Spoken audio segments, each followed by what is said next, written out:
Welcome to NEXTGames' Intense Ambuscade series, May 2023, against Orcs. Now, the last time we saw this was a little over 3 years ago in April of 2020.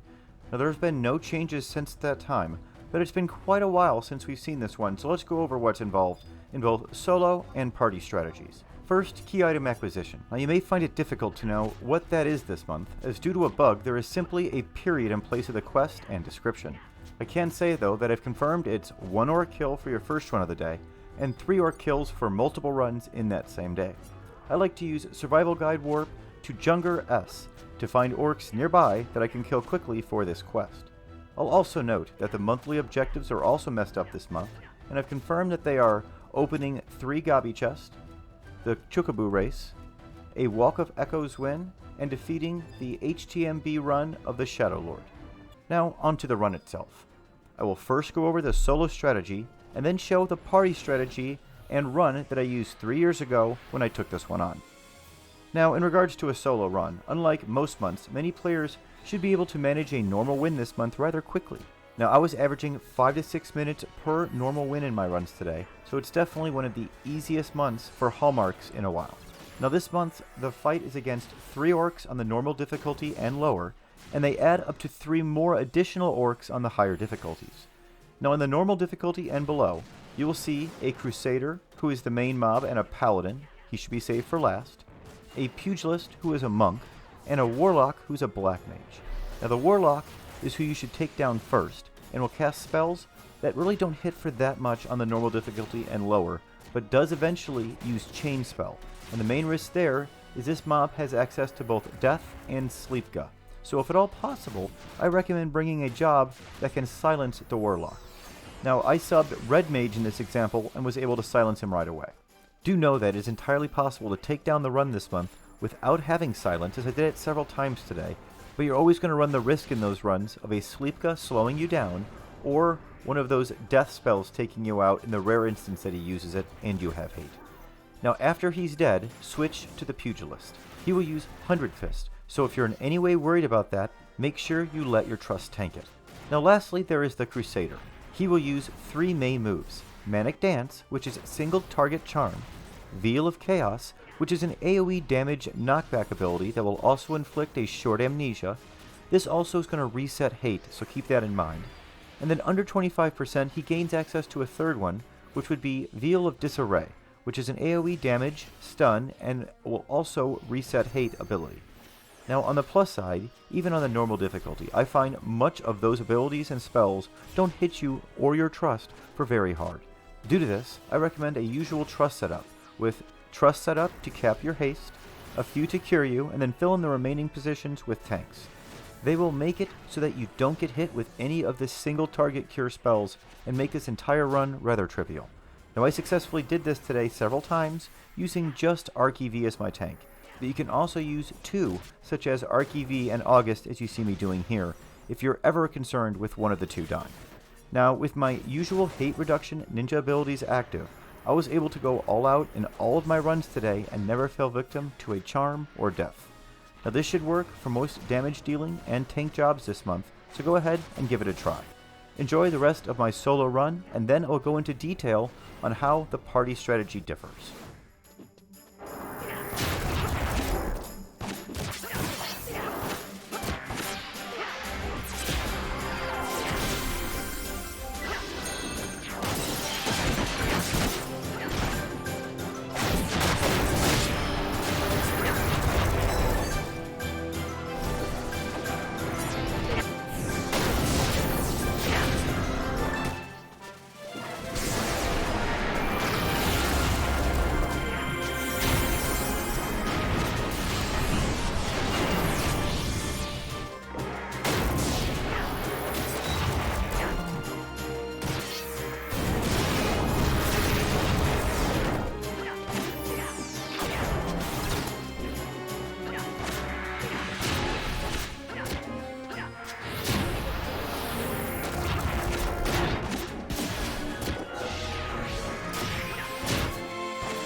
So the biggest change on this difficulty is that there are more orcs to kill.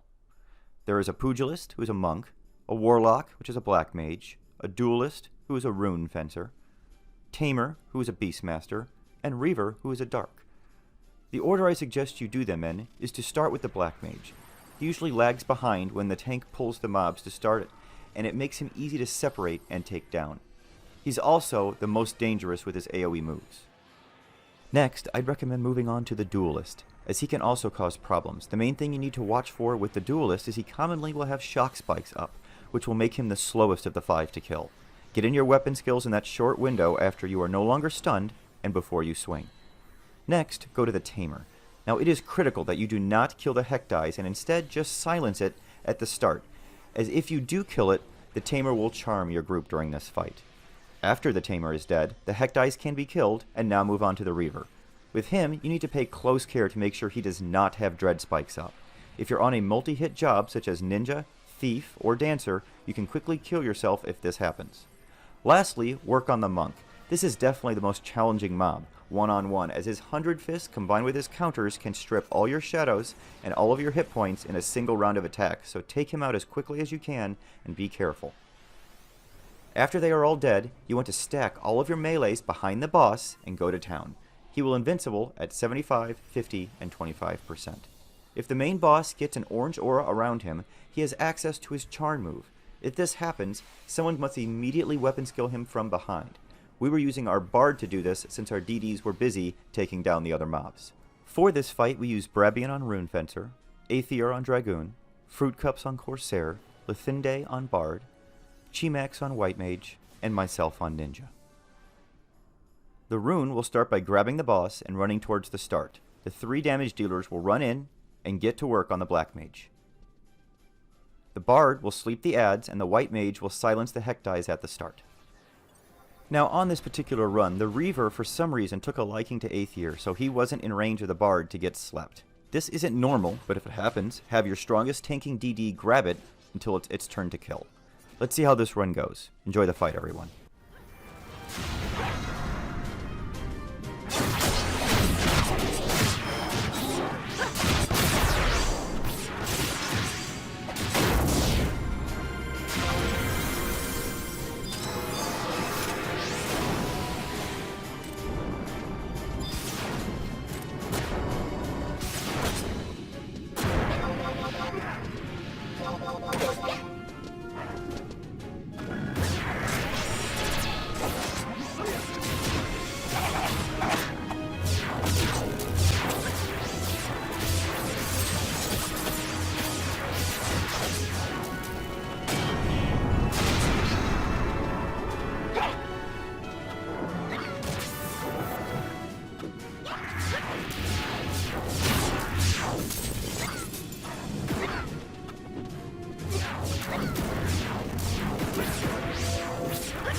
that's going to be it for the May 2023 Intense Ambuscade video.